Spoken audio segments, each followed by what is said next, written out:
You're listening to Hotep Ish with your host, Dewan B. Intelligent Ish Talk, intelligent shit talk, where we balance the profound with the profane. Political satire, celebrity and expert guests, information and entertainment, conversation and solutions. Leave your feelings at the door.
What's up, y'all?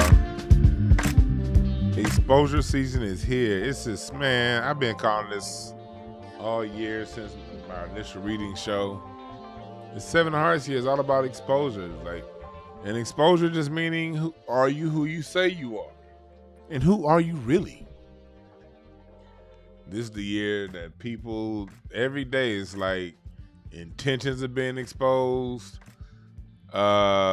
People being exposed for being hoes and cowards. People being exposed for doing all kind of weirdo shit in pop culture these days. And so, hold on one second. It's fool Larry calling. Hey Larry, I'm live, hoe ass nigga. Call in like in 15 minutes. Fuck you, bitch. Nigga calling me on a goddamn show. Yeah, Larry gonna call in. Anyway, back to what I was talking about. It's a lot of people being exposed, you know, a lot of exposure going on. And it was called out in the cards. Man, this so I like having shows like this so we can stay up to date on all the shit going on. Damn, you know. Yeah, so what up? Welcome y'all. Welcome.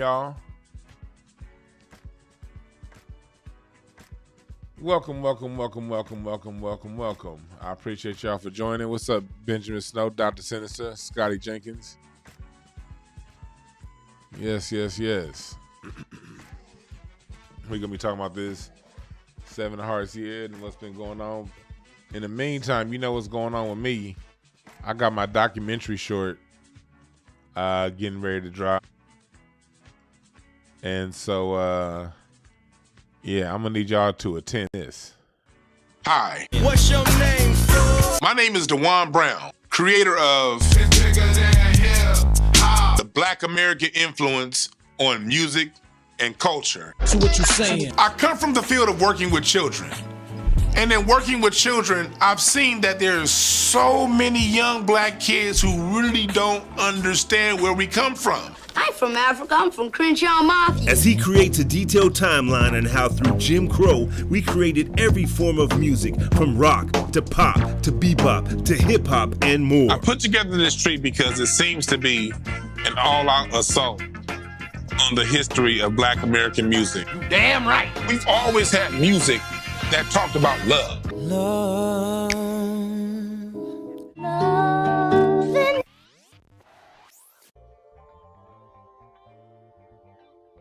That talked about life. Back to life, back to reality.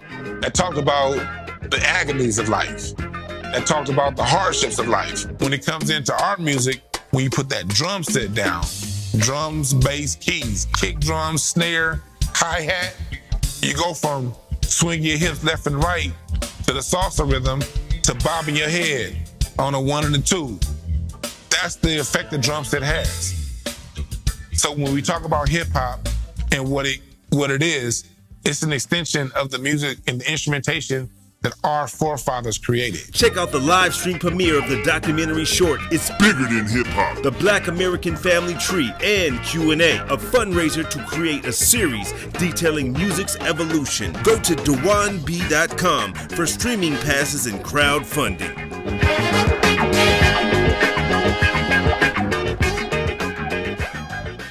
Yeah, go to my website right now for the passes and for the crowdfunding. Cause go donate to the GoFundMe, and then get your live stream pay-per-view passes so we can get the thing cracking off in a real way. Don't make me having to see myself on camera go in vain. Cause Lord knows I hate watching myself on these goddamn promos. I hate watching myself talk. Lord, I was like talking and moving the fuck on. I hate when I have to go back and see myself. So I need y'all, for me to have to sit here and have to watch myself on camera, especially watch myself 45 pounds ago talk, is a task of love. So help make it worth it for me to watch my goddamn self on camera. I ain't no egomaniac. I like putting out information. I do not give a fuck about being famous or being seen, as you can tell right now. That's the last. Nah, I don't want to say last thing. I don't give a fuck about being in people's face. People like, you need to get on camera more. I got a whole dope ass. I got a whole ass studio right here. I got a dope ass camera, all that shit set up. I don't like being on camera, but sometimes you got to do what needs to be done to get to where you need to go. You dig? Everything in life that we love. That's one thing I'm gonna say before we get into it. One thing about life, oftentimes the biggest things you want out of life, the biggest things for you in life, come on the other side of something that's extremely challenging. And I see that all the time in car readings. The thing that you don't want to do, the thing that like pisses you off. Like for me, getting on camera is one of those things. Everything you want is on the other side of some bullshit, some shit that you think like, this is some bullshit. So that's just how life is, you know? That's just how life is. That's just how life is. You got to do certain things to get to where you need to be in life, you know? What's up, Jordan? What's up, Quan S? Is that KAJ Cam? Was that Kareem Abdul-Jabbar Cam? Yeah, I don't like being in front of people. I don't. That's why, like, one thing that's held me back in comedy. When one thing that's held me back in stand-up comedy, like, I can't even pin it on other people, even though things have happened out of my control, out of the shit that I could control. Man, I don't like being around everybody. Man, I like cracking jokes and leaving. I get nervous when people come to me. Well, I'm better at it now, but like 10 years ago, like 2012, when things were kind of bubbling for me, man, when people come to me after the show, I be nervous, man. When they be like, do this, you know, such and such. Like, man, I just wanted to do comedy in the hood, you know, because I didn't want to be in front of the Hollywood people. I like doing my shit at the Family Room, the Hollywood Park Casino. I like doing comedy in these hole in the raw nigga joints. That way I could just make people laugh and go home. That's always been my thing.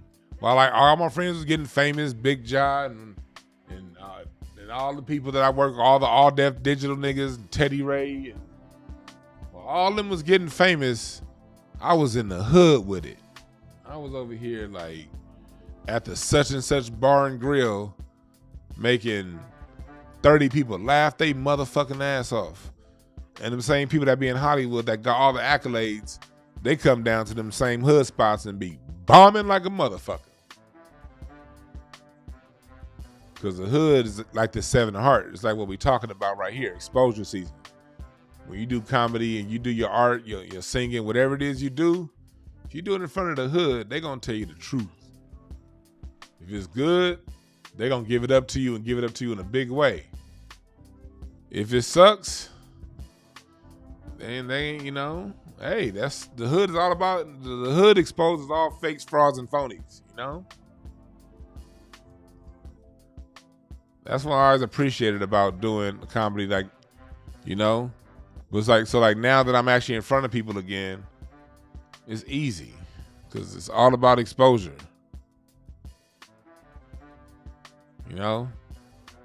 And speaking of stuff, not only do I have the documentary dropping, if you're in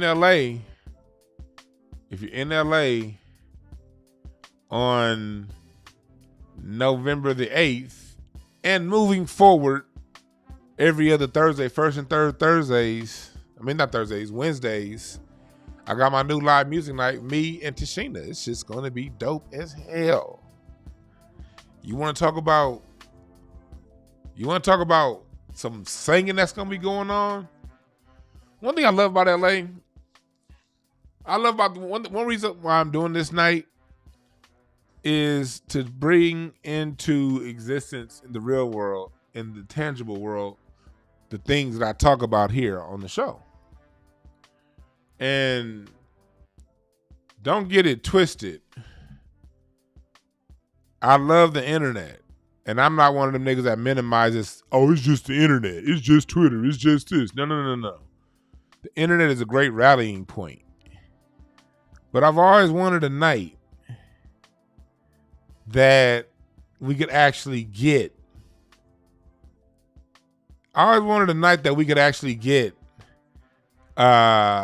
Exposure for these real artists, because it's some dope ass artists out here, man. Some dope ass singers here in LA. It's some dope ass singers. It's like, man, I always wanted a night to where I could, have a place to where singers can come and get it off. This has been a long-term dream of mine. So then one thing that I got into comedy for. Let me tell you how long I've been trying to do this. I didn't plan on going here, but Larry's going to call in a little bit. I didn't plan on going here, but I'm going to be a little bit petty. Just a little bit petty. Do y'all mind if I get a little bit petty? Just a little bit petty. Just a little bit petty. This is how long I've been into this. I've been wanting to do this.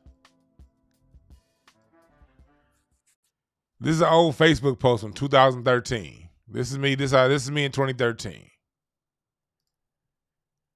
And it was a restaurant out here in LA called Home Beverly Hills. And this particular restaurant was something that I was, I had help. I wasn't no investor, no shit like that. But it was a friend of mine at the time, who was going into this restaurant, investing in it. So I helped them, with my ideas. I would lend my time, go down there before it was about a 1.5-year process to get this restaurant open. Where's the stage going to be put and all this kind of stuff. And I was like, yeah, we're going to do a night. I'm going to do a night where it's going to be live music and comedy. Get a band together. I'm going to do my thing. You see the date on that? January 6, 2013. And the person I was partnering with was somebody who ran a restaurant. And somebody a lot of people knew. And then time went on. Look, I even put a post up back in, I did Facebook. I did a Facebook post back in 2017. Same story I'm telling you right now. Look, I see, I ain't lying to y'all. Look, this is a post I did 6 years ago. I didn't even plan on doing this part. And when I did that, I learned to keep my mouth shut about what I'm doing. But it was hard because I was doing this with somebody who I thought I was real cool with. You dig? I thought I was real cool with this cat. And then one day, okay, this is me thinking, okay, we're putting this show together. I'm going to have this live music, comedy, poetry show. And then I look up one day on Facebook and I see this. Let me go to the other screen. I see this. This is the dude I was running everything over with. We was partnering to do this live music night. Then I look up. You see, my post was in January 2013. This one I thought we was going to be doing something together. A few days later, I see some other comic that had my night. And then, so for about about 6 months, I had to look on Facebook and see the cat that I was partnered with do my night without me there.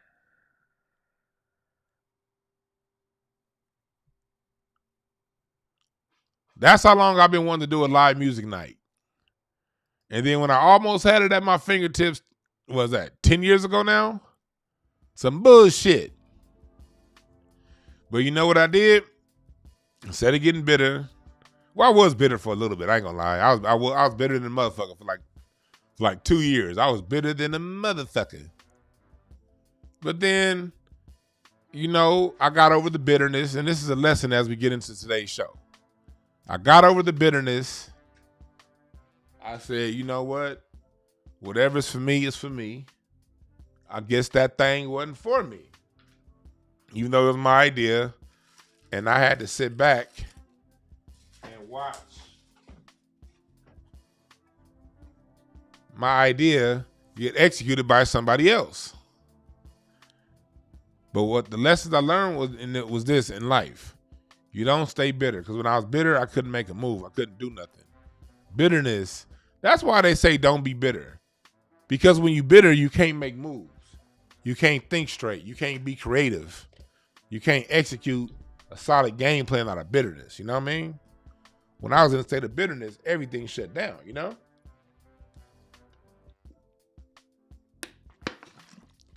Everything shut down when I was in that state of bitterness.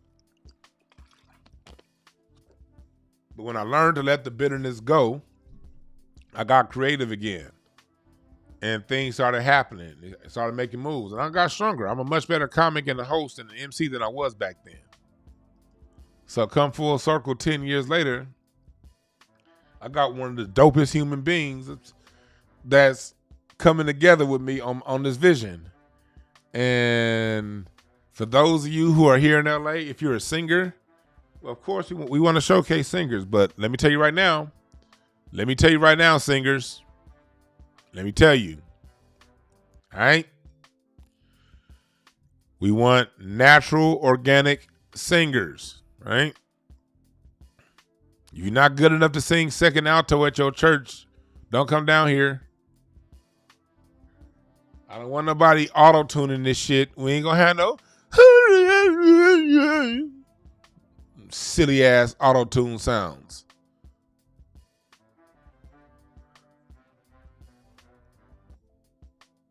You know what I mean? We're not doing that. We want to celebrate the great singers, and there's a lot of y'all out there.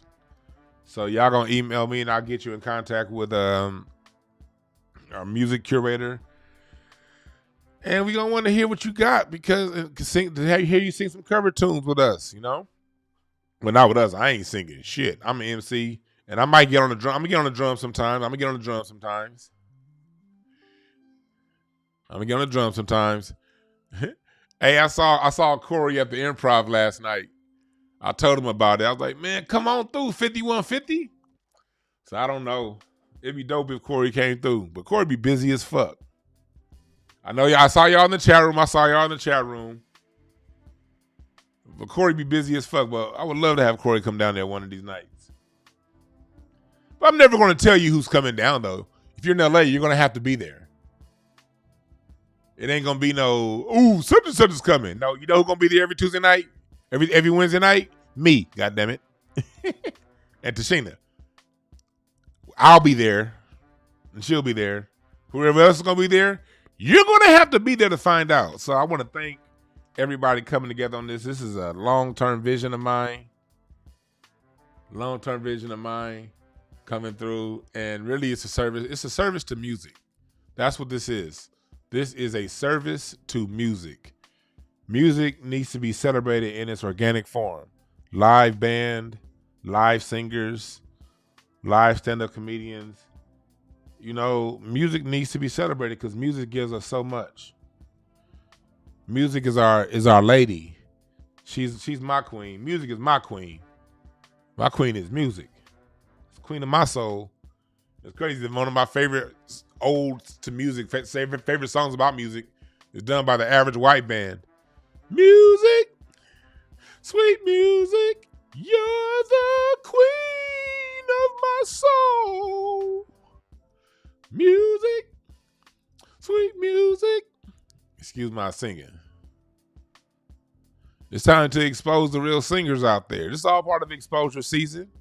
It's time to expose the real singers. Who's the real deal? Because I love singing. Singing frees the spirit. And we need somewhere we can be to just free our soul and free our spirit, man. I don't be giving a fuck about none of the other stuff, man. I want know what I have to look forward to on the night.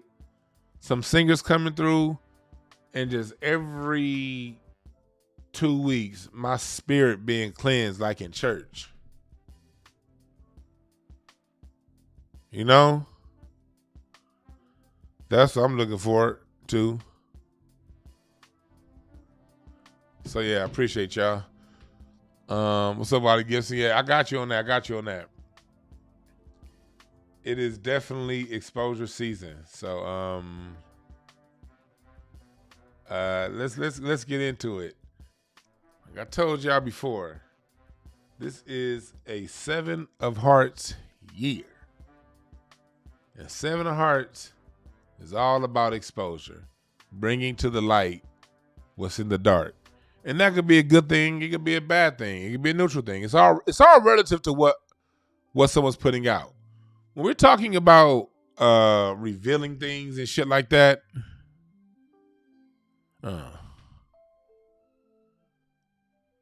shit, Larry Ho ass can't call in. He actually at work. Larry actually working. That should be pissing me off though. Like this nigga Larry has like an authority. I ain't gonna say what he do, but this nigga Larry actually like is actually like a boss over people. And that should be pissing me off. Like, who the fuck let Larry have the authority over anybody? Like, oh God. That place is gonna go to hell. The fact that Larry is running like I'll be on the phone with Larry, this nigga call, and then one of his employees will do some shit, and he'll have to reprimand them. I hang the phone up like, nah. Hell nah. The last thing I'm gonna do is be on the phone listening to Larry be a boss over. Fuck that. Man, hell nah. I don't respect that nigga enough for him to be a manager over anybody. That shit be pissing me off. Yeah, you can call me a hating ass friend. Yeah, call me a hater if you want. But the fact that Larry's like actually be managing people and like running a company, that should be pissing me off. I'm like, man, don't be running no goddamn company while I'm on the phone, nigga. Put me on mute while you reprimand employees and shit. Fuck you, nigga.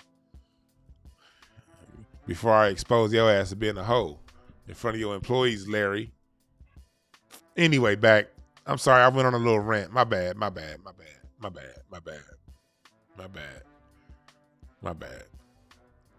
Anyway, so let's get into it. It's a lot going on in the media right now, in the service level media, and I like checking in with the service level stuff. You see, I don't even be following these people like that, but it's very interesting to see what's going on in the mundane world, you know. And you saw the Ice Spice chick. I'm not gonna play the video, but the Ice Spice, you saw her.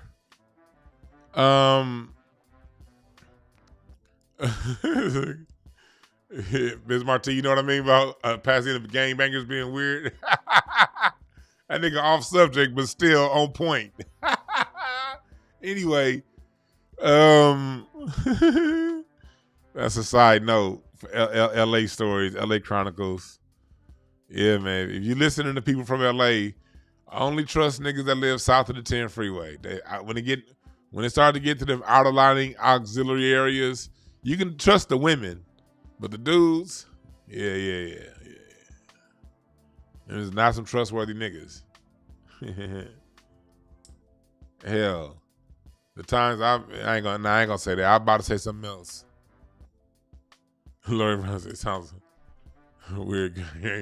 Y'all niggas are all off topic, but still got me. Ice Spice. Anyway, back to what I'm talking about. I'll get to that, y'all, in the chat room. Are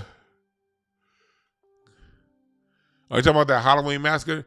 Yeah, Pasadena always talks about the Halloween massacre from 30 years ago. Look, I'm from South Central LA. Niggas got killed every Halloween where I'm from. And no disrespect, rest in peace to those kids. But everybody know from Pasadena, like when they be talking about how hard Pasadena is, man, remember that one Halloween? And every time a Pasadena nigga brought up that Pasadena massacre, I'd be like, look, that shows me you niggas grew up in paradise. You can point to one day where a major thing happened, and y'all can look back on that day like the day that changed all. Nigga, you grew up in South Central like me. Your houses got massacred daily, bro. Like, it was like, oh, the house over on 67 got ran up in. Yeah, and then 2 days later, man, you heard about the house on 84th? Man, that shit got ran up in. That's what makes South Central niggas different. That's why South Central niggas like me who are squares, I'm a square, man. I'm going to get to Betty Boop. I'm a square. But South Central squares are different. I'm very street savvy. You ain't going to catch me slipping. You're not going to catch me slipping. I know all the rules. Because when you grew up in South Central, you was around inundated with it every day, all four corners. You had to watch your steps. You had to be who the fuck you are, which goes into exposure season. One thing about LA, y'all don't be understanding from outside of LA. Hollywood and LA are two different things. LA, you better be who the fuck you say you are, or you're gonna get exposed. Don't come into South Central wearing gold jewelry and chains and shit. You see what happened? Y'all see what happened with Colorado at UCLA? Now, I'm sure there was some white boys that did that because the Rose Bowl don't really be hiring niggas like that. But either way it go, in LA, you don't wear no fucking jewelry. You don't be over here flossing and fronting and fake. No, nigga, no. You better be natural. You better be regular. You better be real, nigga.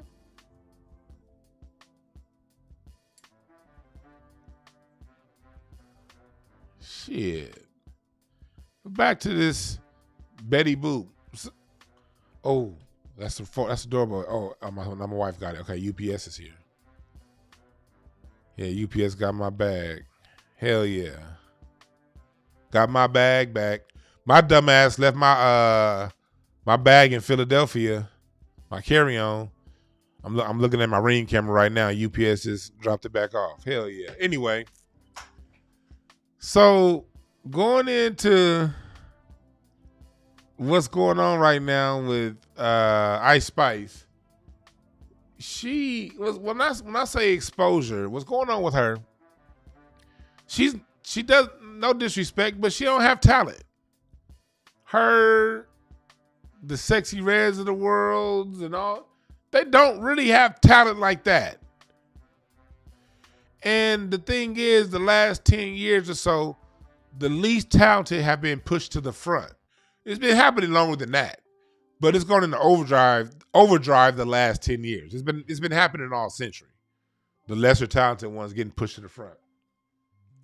But it's really going into overdrive this last 10 years. But right now, we're at a different point astrologically. We're at a different point in the cards right now. The cards are calling for the realness to come back to the forefront. That's the time that we're in life right now. We're in a time for real shit, real people. And the real will get pushed to the front. But before the real gets pushed to the front, before the year gets pushed to the front, the real gets pushed to the front, the bullshit got to get called out and pushed out and exposed. That has to happen. That has to happen.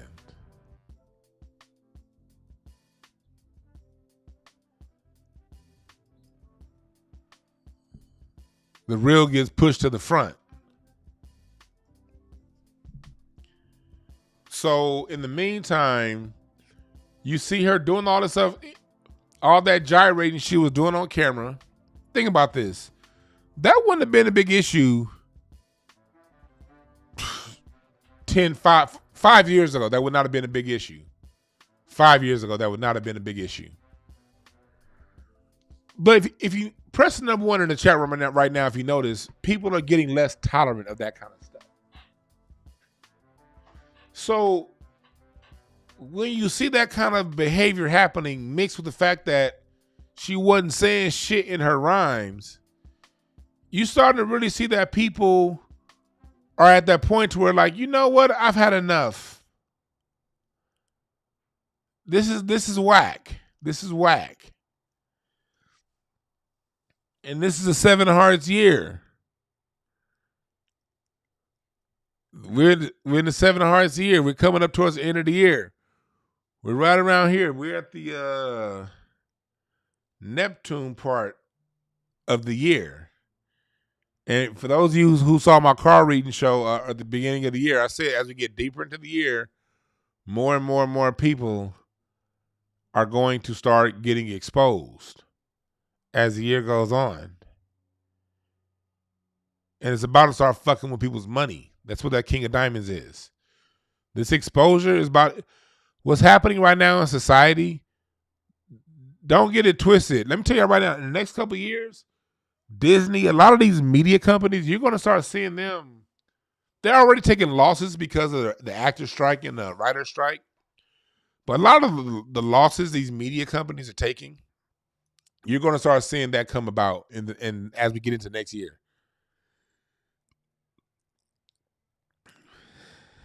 As we get into next year, you're about to start seeing some major, some of these movie studios, some of these places about to start going out of business. They're about to start. When I say go out of business, they're going to have to start selling off. You're about to start seeing media sell-offs. That's about to come because people aren't buying the bullshit. People are not buying the bullshit. They're trying to push Afro beats on us. Burna Boy's album sold, 19,000 copies the first week? The shit ain't working right now. Shit right now is being called out and exposed for what it is. The people are on to something new and to something bigger. The people want what's real right now. It's in the cards. Next year is the 8 of Hearts here. Next year's 8 of Hearts here, 29. The 29th is the 8 of Hearts day. No, that's 6 of Hearts day. Okay, what's the 8 of Hearts day? 8 of Hearts day is the 27th of October. That's 8 of Hearts day. So as it comes down to it, I appreciate that, Lori. Yeah, Yuki, you remember that? You remember us talking about that? Next year, it's stagnating the creativity of everything, not just hip hop, all of our music, brother. But you got a point. You're right. But we at a different place right now. And next year is an 8 of Hearts year. So that means you're going to have people coming together more and more, putting down. People have already been putting down their pettiness. Right now, we're at a point of massive divorce. 7 of Hearts is divorce, is breakups. There's been a lot of breakups going on, a lot of breakups. Next year, you're going to see a lot of more unification. 8 of Hearts is my Saturn card, so I'm expecting a good year, but I've been putting in the work. Whenever your Saturn card shows up in somewhere, that's a karmic thing. If you've been bullshitting, your Saturn card is going to kick your ass that year. But if you've been doing good and if you've been doing what you're supposed to do, so if you're a king of clubs, if your birthday is a king of clubs next year, you will your Saturn is the 8 of Hearts. So it's a strong karma year for king of clubs people out there next year. Make sure that you're putting in your work to the high side of everything. But next year is the 8 of Hearts. And so what we're going to see is a slowdown in communication, a more compromise, balancing out. We're going to start to see the people, the regular of us, all this. We're going to really see next year all of this censoring that they're doing isn't going to work. And I think the powers of that be are going to realize next year that no matter how much they censor us, we're still going to find a way to get it out. A lot of emotional shit's going to be coming up next year. Queen of Hearts. Next year's going to be a very emotional year for us, but it's still exposure.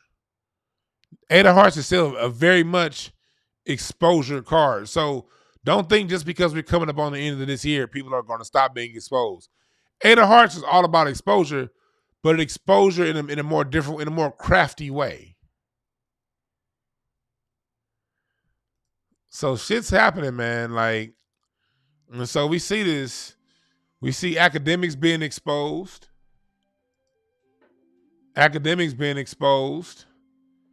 He's over here.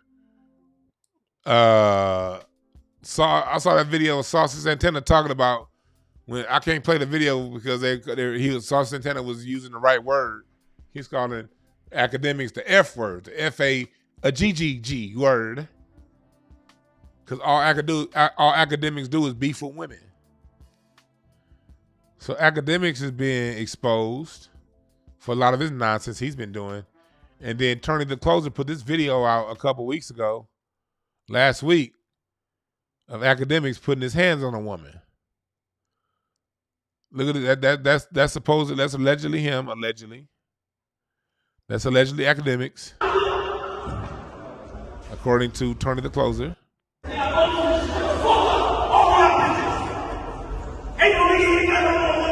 Sound like him. Look how he doing. Look how he's a woman. Look at this insecure piece of shit.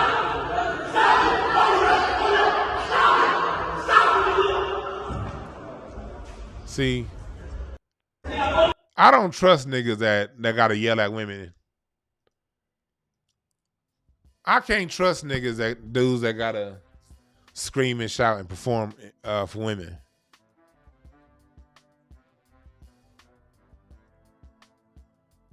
If you can't get what you want out of a woman, talking with the tone that I'm talking right now, then you need to come get coached by a nigga like me, all right? I do have a degree in communication studies. I do. Come over here. What you need to do, you niggas like academics, there's a lot of you niggas like academics that don't know how to talk to a woman. Don't know how to get what you want out of a woman without being violent and without being an asshole. This is what you're going to do. You're going to go to DeWanB.com. You're going to go to the business side. First, I'm going to show you on the business side. Look, I'm certified.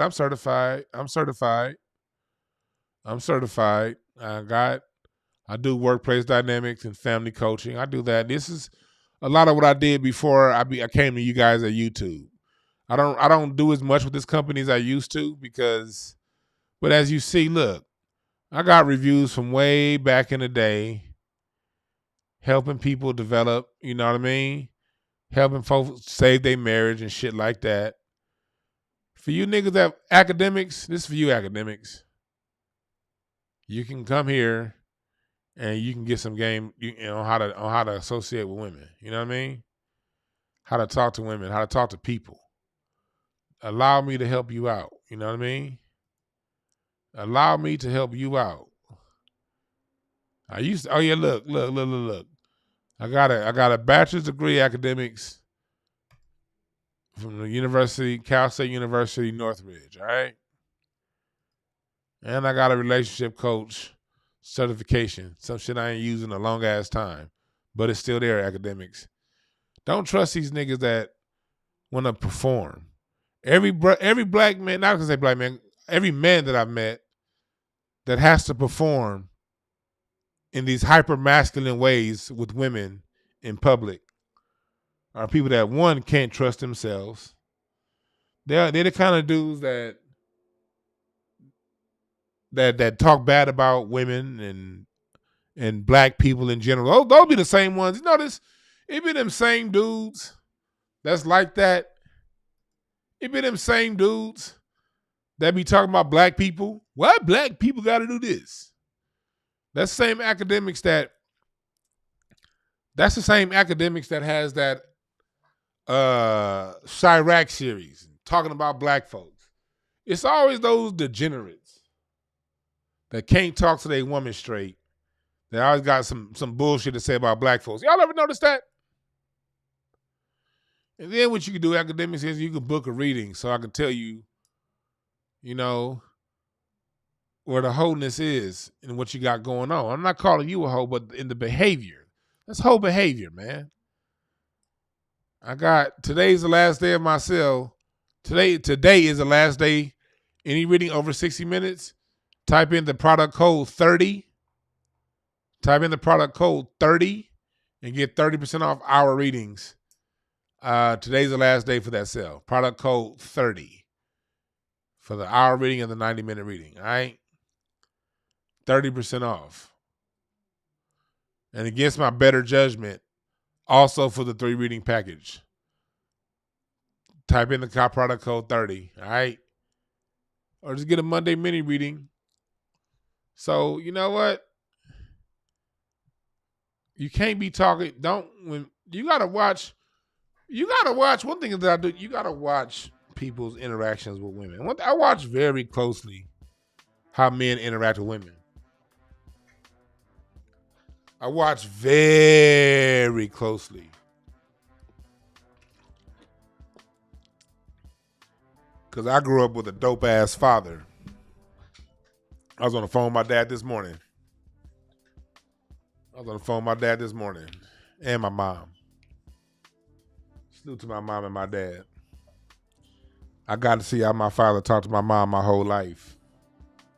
And I never saw my dad raise his voice at my mom. And my dad always told me, you know what I mean?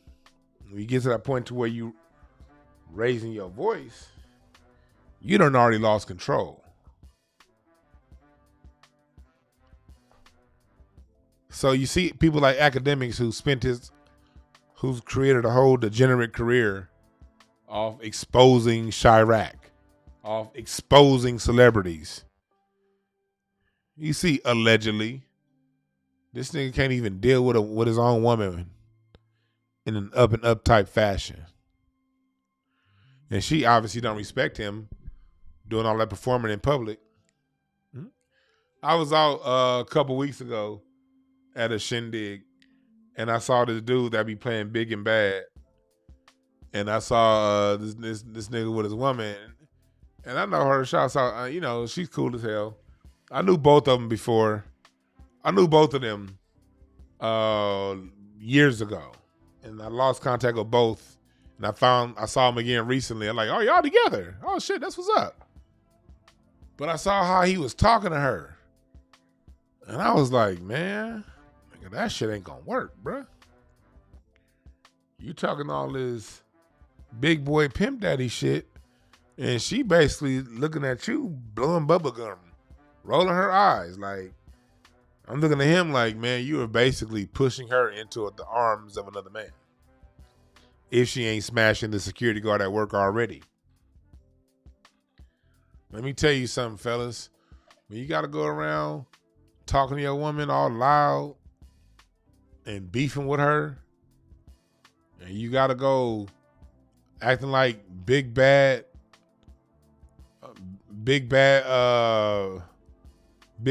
boy and all that shit, you done lost it. You're going to expose yourself.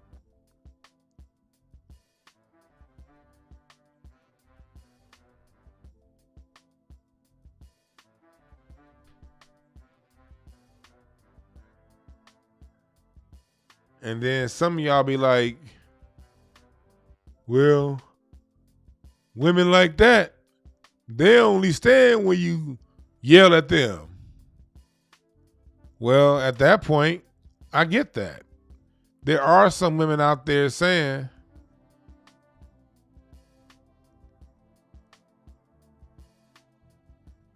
you got to know that if that's what it is and that's what you attract, don't complain.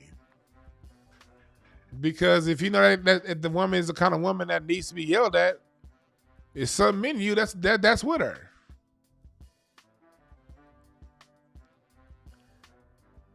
And me personally, I'm not about to sit back and, if your own woman is somebody that you can't get to respect you. Because what I find usually is women, even the loudest women, some of the most ratchet women with most men, when they get with that right one, all that shit calm down. I've seen it.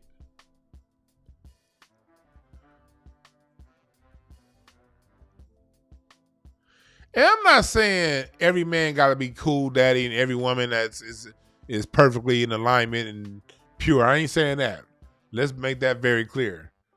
I'm talking about the public stunts. You in the motherfucking hotel lobby and you yelling at your woman? That's what I mean. Sir, things go on behind people's closed doors. I'm not saying y'all ain't doing what y'all do behind closed doors. Everybody got shit going on behind closed doors. What I'm saying is this. If you don't at least have the control of letting things behind closed doors stay behind closed doors. Let me clarify that. At least keep closed doors shit behind closed doors. If we at a party and you snatching your woman up over something she said where I can see and the next person can see, brother, you got a problem. And I don't think you need to be leading people. Now, what y'all do, if y'all have y'all issues and your issues stay behind, if you at least have the control and the decency to keep your shit, that's different. Let's make it clear. I don't want to, because the way I said it earlier probably came off wrong. I ain't talking about people who just they going through some shit. I'm talking about the people who ain't got the control, the decency and control enough to at least let that kind of shit stay behind closed doors.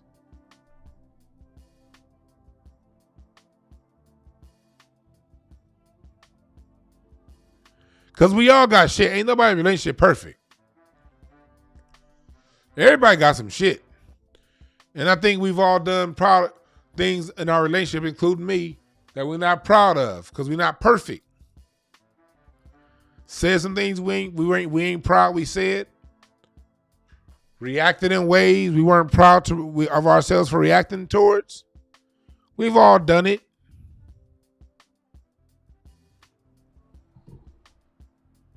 But at least have decency to keep that kind of stuff behind closed doors.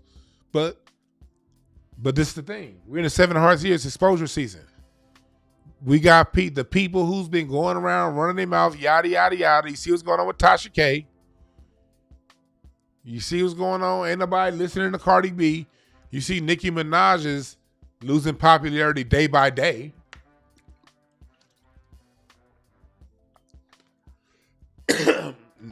Academics is going at it with Glorilla saying that she lost her shine because it's like it's all the whack, nobody nonsense, bullshit ass celebrities that they've been throwing in our face for the last decade. It seems like it's a circular firing squad of degenerates right now. Hey, press number 1 if you notice that. All the tethers, degenerates, bullshitters, you see them, they all kind of starting to go at each other right now, aren't they? And it's funny if you ask me. Got Dwight Howard getting exposed for his dookie diving. And there's nothing wrong with dookie diving if that's your thing. But this nigga was forcefully dookie diving on niggas. That's not right. Just because you like the dookie dive don't mean it's cool that you force that on somebody. That ain't right. That ain't cool at all. Especially somebody like Dwight Howard, who's a world famous athlete that has influence. That ain't right, man. So yeah, it must be exposed. Yeah, y'all hear the number 1. Y'all know. I don't have a phone line open, but okay, I'll take this one call because I'm going to get off in a little bit. What's up, caller? What's your name? Where you calling from? This is Kurt calling from DC. How you doing, Dwan? What's up, man? Good to hear from you, man. Hey, last time I called in here, and I was like, hey, yo, peace. You know, as soon as I got off there, I was watching the rest of the program. I noticed that a bunch of little punks came on and had some weak-ass fat jokes, though, Dwan. Oh, ain't nothing. They do that all the time. As long as they funny, I'm good. But most of these niggas ain't funny, and I clown them niggas back. Niggas were corny as hell, though, Dwan. Oh, yeah, yeah. Nothing. Most of them fat jokes are corny as fuck. That's why I was like, but the chat room got them like, I got shooters in the chat room that was taking care of them niggas. So it's all good. But I don't want to get too far off subject, my brother. I didn't really want the phone lines open right now because I'm about to get off here in a little bit, man. But thanks for calling. All right, cool. All right, got you. Yeah. Yeah. This nigga said, how you think Dwight built those shoulders? That nigga Dwight that nigga's Dwight's shoulders is at motherfucking 180 degrees. That nigga got bussy handlebar shoulders. That nigga said Ice-T on the line. Yeah, when you see what went on with Dwight Howard's son, I don't want to bring it. I don't like bringing kids into it. But that was, I can't. The reason, I know a lot of y'all brought it, the reason why I don't talk about the whole situation with Dwight Howard's son, and it's just being real with y'all. And for those you don't know, Dwight Howard's son about a year ago, there's some kind of sexual deviance allegation things going on that I'm not going to get into. I don't talk about it because when I was working at my old job, working with kids that have been molested was a major part of my job, and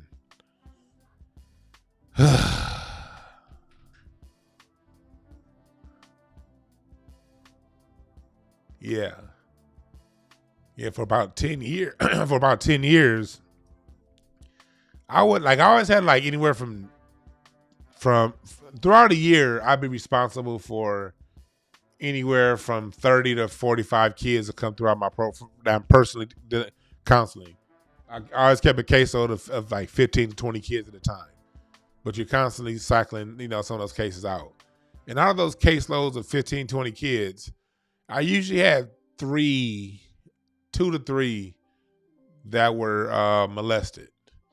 And oftentimes I was the first person that they told,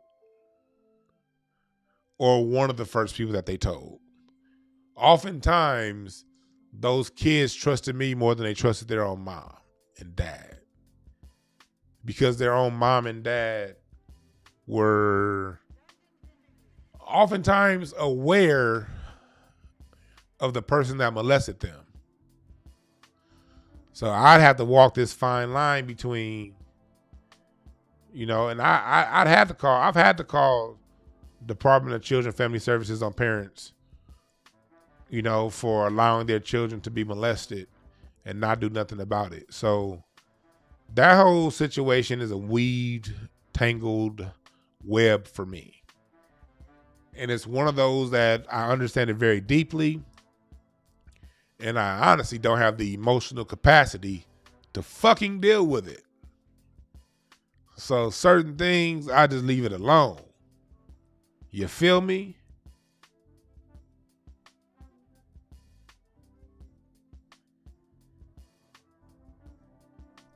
Lori asked, can you turn these types of kids around?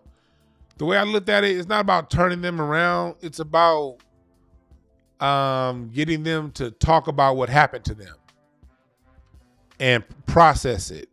Because when you process sexual deviancy, it plays itself out in adulthood. Put it like this: every person I knew that was either a pimp or a prostitute dealt with some level of sexual misconduct as a child, sexual abuse, whether it be personal firsthand abuse or exposure to abuse. Some children have had a vicarious trauma watching abuse happen in their environment. They may not have necessarily been abused, but they saw their mom or dad or somebody. That kind of stuff has to be processed. So if you have a need, and I know it's a little bit off topic, but it's from my heart. If you have a niece, nephew, child in your community, somebody that you have any kind of authority over, that you know has been exposed to something like that, get them in front of counseling. That has to be processed. Because what happens is those children take that as something happened to them, that's something wrong with them. It's something wrong with me. For my uncle to do that to me, or my auntie, it's something, what's wrong with me? And then when they get that, what's wrong with me, when they get that, and then they get that general mistrust of society and people in general. So that that self mistrust of wondering what's wrong with you personally, and then the mistrust because if a mom or a dad or an uncle or someone close to you violates you, you're never going to trust people. You're not going to trust anyone else. You can't. How can you ask someone to trust you when they couldn't trust their own mom and their own father? So that's how these things play out. And so when we get to the next generation of sexual abusers or criminals or whatever, usually there was some sort of unprocessed trauma that happened to them, that was exposed to them, that made them callous enough to do things to other people in the world. So it's all about really processing those feelings, and even in my card readings, I get people who've been abused all the time in my card readings, and I help them out. I help victims of abuse. But I do it. I had to stop doing it in counseling because emotionally I couldn't do it.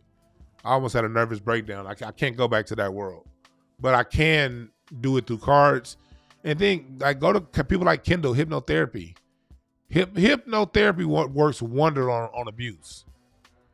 Because hypnotherapy is going to bring things up that you've totally locked. Because when you've been abused, you've totally locked away memories. There are memories that you have that you cannot access because it's too painful. What hypnotherapy does, get yourself a 3 or 4 month package on hypnotherapy where you do regular sessions, 6 months of sessions. It's going to unlock those things, and then you'll be able to move forward and help people and help yourself in life.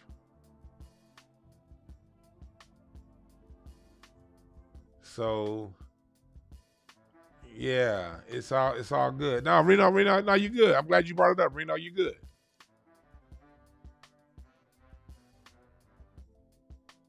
So,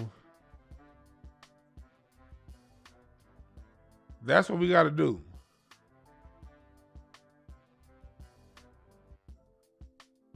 I don't know why this show took a turn, but I guess that's where it was supposed to go, because there's somebody either listening now or they're going to listen to this in the future. Hopefully this helps.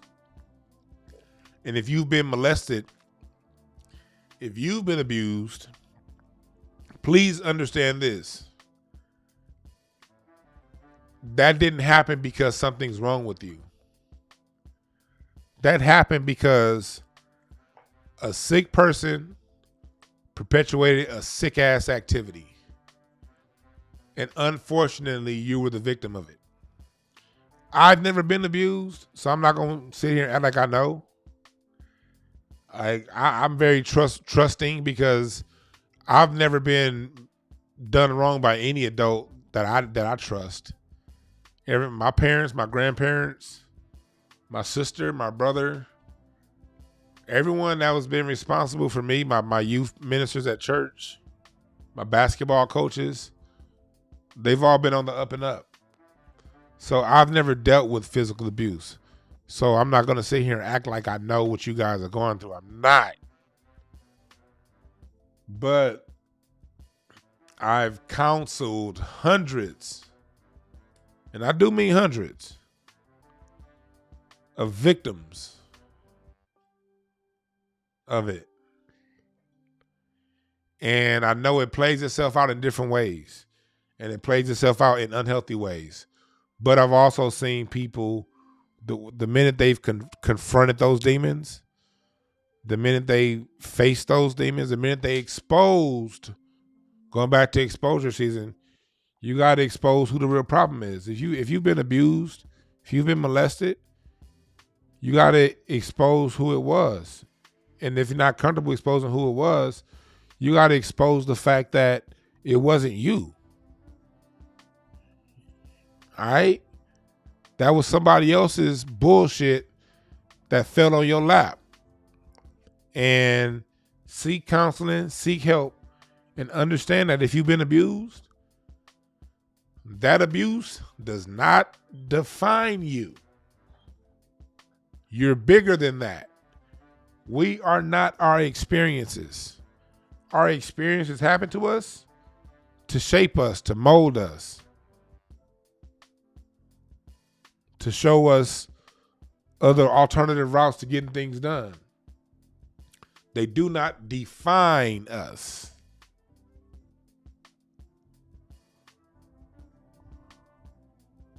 They do not define us.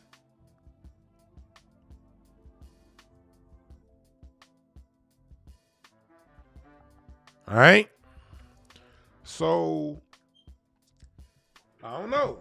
Spirit sent me down that road, so that means somebody need to hear it.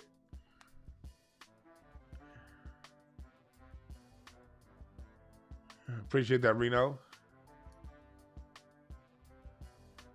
So, yeah. Yeah, it's a lot of, we've gone through a lot as a people, man. So, yeah. But I gotta get up out of here because I got a long ass drive. Y'all know CP? I'm about to go tape CP's podcast. And that drop, I think that's gonna drop tomorrow. Yeah, his podcast ain't close. It's a long ass fucking drive.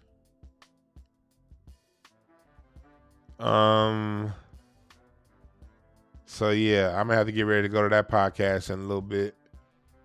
So yeah, we're gonna talk about aliens and shit. And I might do some card readings again on his show. I appreciate y'all. That's true, Nightfall Drop. Unfortunately, this society has created a safe haven and signal boosting for degenerates. That's why we here, though, man. That's why y'all here listening to me. We ain't the majority. I don't have academics following, Well, we don't need to be the majority. We need to be the critical mass of just what's morally right, And I stand with the children. That's why if y'all notice with me, I don't be going around saying men's this and women's that. Like, it's man, woman, child. We need each other, man. Fuck all that. Women are being abused, men are being abused. If y'all notice, I don't let, even on them days where I do shows where I'm talking about women, I don't let men come in my chat room and be like, see what women need to do. Same when I'm on men, talking shit about our bullshit. I don't let women be like, see what men have done. No. We both done some fucked up shit to each other. That's because we in a fucked up situation. And we in a fucked up situation, you do fucked up shit to each other. Somebody at some point got to be mature enough to say, I've been hurt, you've been hurt, but let's help each other. And what about the fucking kids? I ain't even got no kids. Don't want kids. Had too many. I worked with too many. I don't want kids. I've worked with all them years working with abused children. You think I want some fucking kids? Hell nah. I had to come home 15 years. Every day I come home, I just finished dealing with a kid that was molested or beat or mistreated. You think I want my own fucking kids? Nigga, please. I come home to me and my wife and we about to have fun. Fuck all that. I ain't listening to none of that. But I do still feel like the world, like anybody younger than me, I do feel a certain sense of responsibility. Anybody who knows me, if you got a child or if you got like a young adult, everybody that knows me, I've spent time with your young adult children that putting some game in their ears. I feel that's my duty. I feel like the world is my child.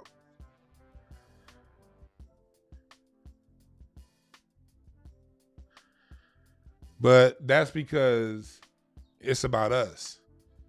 We gonna get through this shit together.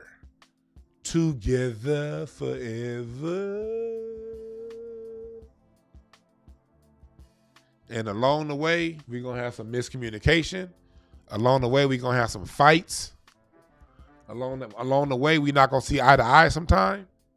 Along the way, DeJuan Brown is going to fuck up and say the wrong thing or do the wrong thing. Just like you're going to say the wrong thing and do the wrong thing from time to time. Question is, do you have understanding for your brother the same way you do for yourself?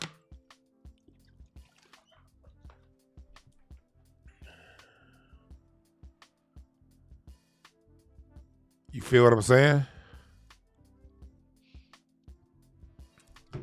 Do you feel me? What you need to do right now, if you feel me, is go to DeJuanB.com, register for my live stream pay-per-view.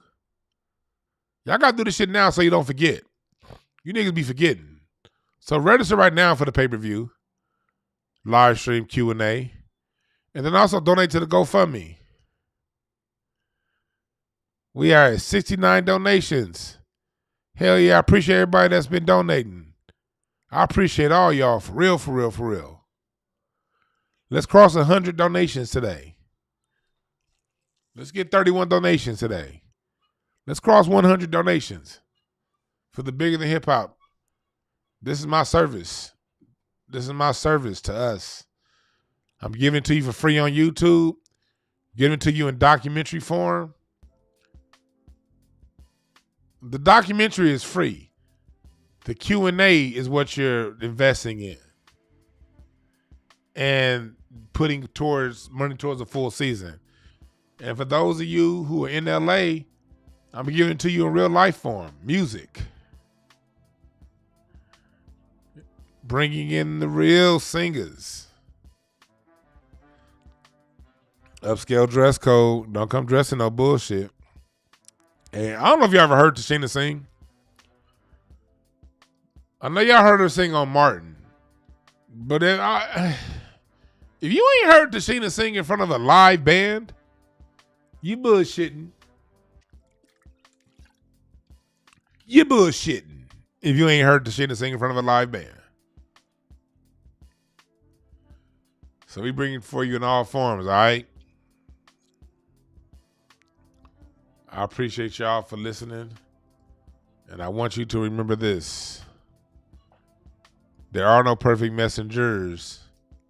Only perfect messages for those willing to pick up the game. My name is DeJuan. I'm out.